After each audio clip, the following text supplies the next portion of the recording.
Hi, this is Mary. This is Mary at Fancy Fibers again. And so this is the follow-on to the last video I did about how to wind a warp. This time I'm going to show you how to tie it and take it off so that it will remain neat until you have the opportunity to thread it on your loom. Okay?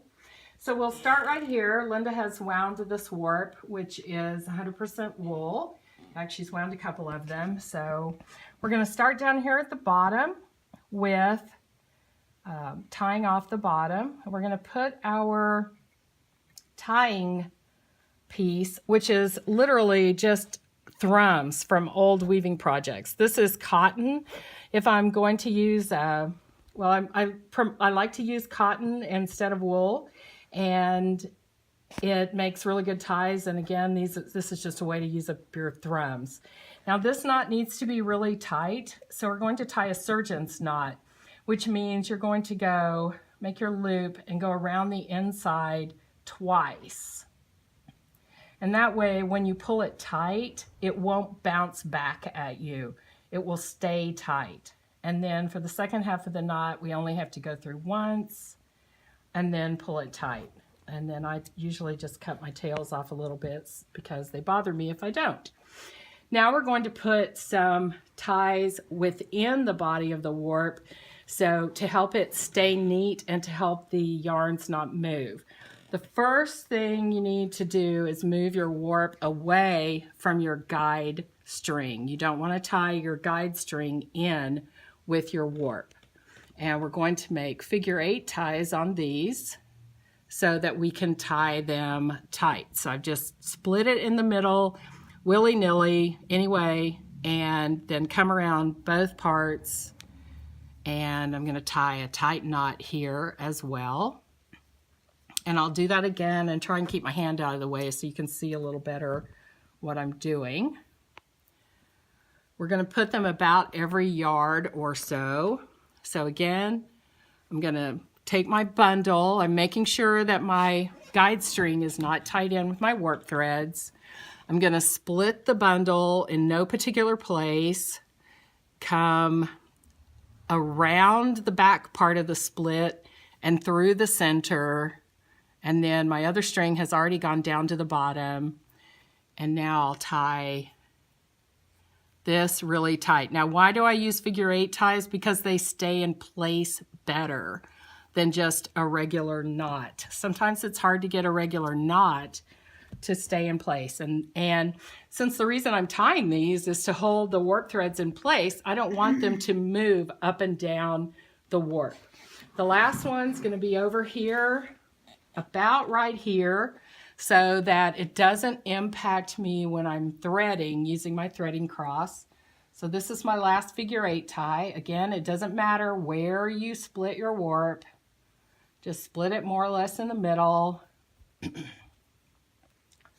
Tie this one nice and tight,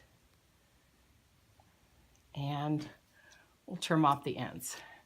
Okay, very important tie is the next one. A very important tie is the next one, and that's the one for your threading cross. This is how you are going to thread your loom, and so it's really important that this one be correct. Moving my threads, my yarns, my warp yarns away from the cotton. I'm going to take my long piece of thrum, put it in one side and out the other so that it makes a U. If you're a Star Wars fan, just think of this as one of those X fighters. So we've got an X going here, and my string is going in this side, around the back, and coming out this side, and I've got it in a U. And I'm going to even up the ends.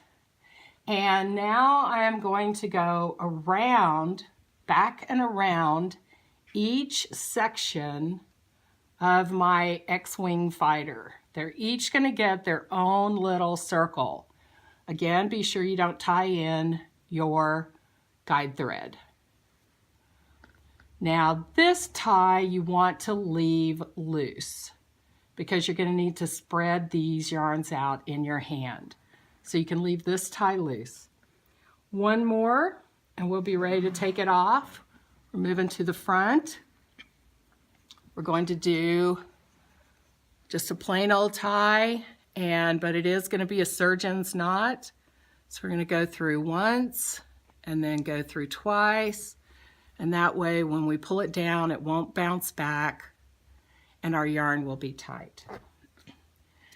Now it's time to chain our warp off the board so that we can put it away until it's time to thread. I'm going to start down here at the bottom, put my arm through, and then just grab the warp chain and pull it through the loop. There was a loop because at the bottom it's a loop. So I'm just basically arm crocheting it off of the warping board, like so.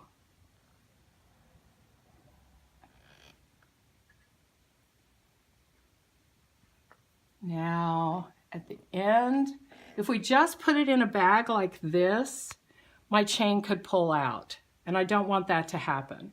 So I'm going to take a totally different yarn from anything that I've used so far.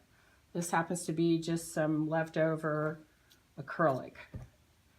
And I'm going to take my very beginning, this is what came off this peg, and the last loop of my arm chain, and I'm going to tie them together, and this one gets tied in a bow.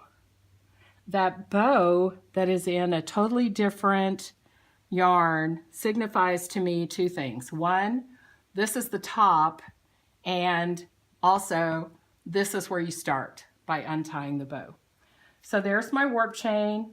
It might not look particularly neat. You can be neater if you want to, but the point is with all of my choke ties, it is secure and none of those yarns are going to move until Linda gets ready to thread her project. We can toss this in a bag. We could leave it however long we wanted to leave it, and it still would not get messed up. Thanks for watching.